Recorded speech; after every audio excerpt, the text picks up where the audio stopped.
Okay, let's keep discuss the second homework. This is question 16 to question 20. Almost done. Okay, 16. The simplest circular flow model shows the interaction between households and the firms. In this model, what happens? A. Only barter transactions take place. Is that true? B. Households and the firms interact in the markets for goods and services, but the firms are the only participants in the factors market. Is that true? Let's take a look, right? In the factors markets, which participants are in there, right? And in the markets for goods and services, which participants are in there? Okay. C. Firms supply goods and services to households, which in turn supply factors of production to firms. Is that right? D. Attention is focused on real flows of goods and services and the factors of production, but money flows between households and firms are ignored for simplicity. Really? Is there these things floating around? Right?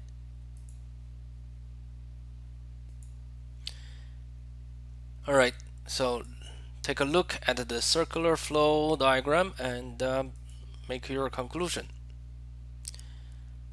Now, 17. Jim is being paid $7.25 an hour to work at a restaurant. In the circular flow diagram, right? In the circular flow, this is an example of what? Right? So this is basically somebody work for a firm in exchange for money, right? And what's the factor supplied to the firm? Or what's that factor?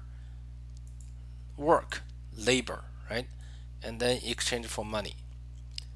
So a business selling goods and services, restaurant selling Jim something? Not really.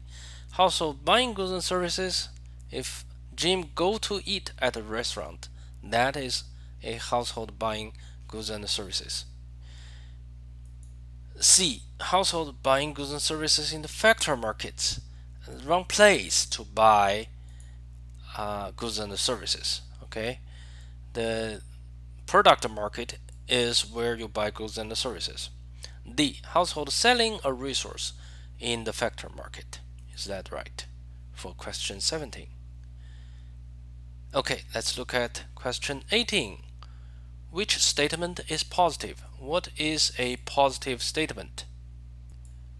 Positive economics is the branch of economic analysis that describes the way economy actually works.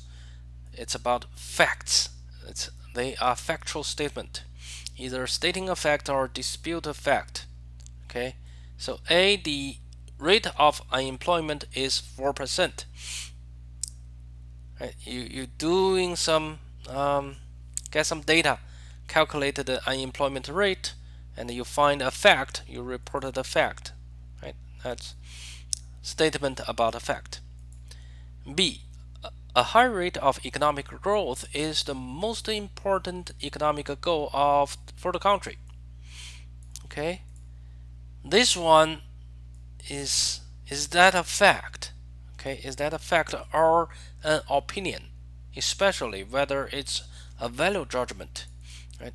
What is most important economic goal for the country? What is important? Is that a fact or a value judgment? Let's see. Normative economics makes prescriptions. Okay, what you should do. Is this one a should statement? Think about it. C. Everyone in the country should be covered by national health insurance. Is this one a should statement? It is there, right there. D. Baseball players should not be paid higher salaries than is the President of the United States. President of the United States salary is about $400,000 or something higher, slightly higher. Well, baseball players, millions of dollars, right? So, how much a baseball player should be paid. Right? What kind of statement is it? Is it factual or value judgment? But obviously there's a should, right? So is it a positive statement? Now, question 19. Which statement is normative? The normative is about value judgment. It's about should. We see should in A. And B, the rate of inflation has increased. Is it a value judgment or about some fact in the economy?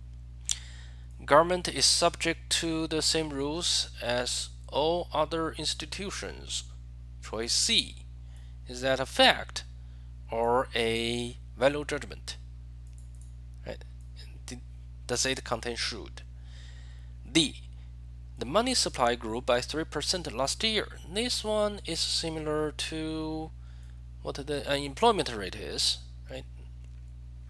In macroeconomics, you will learn how to calculate the unemployment rate. But anyway, D is another statement about some statistics in the economy. So, is it a positive statement or a normative statement? Also, you should pay attention.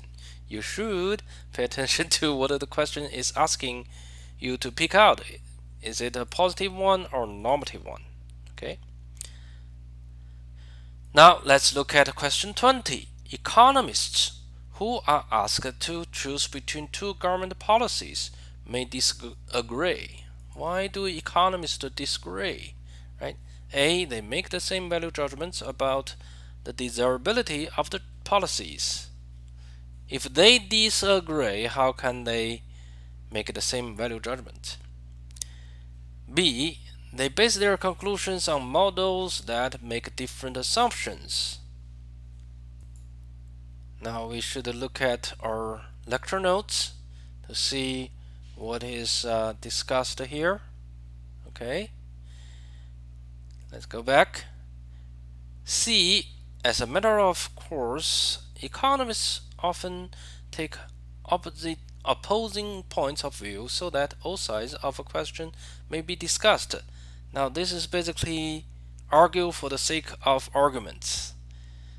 Some economists does that, don't they? But is that the best answer? D. Economists are trained to ignore facts and focus on theory. Economists do focus on theory, but to say we should ignore facts, that is not fair. Okay?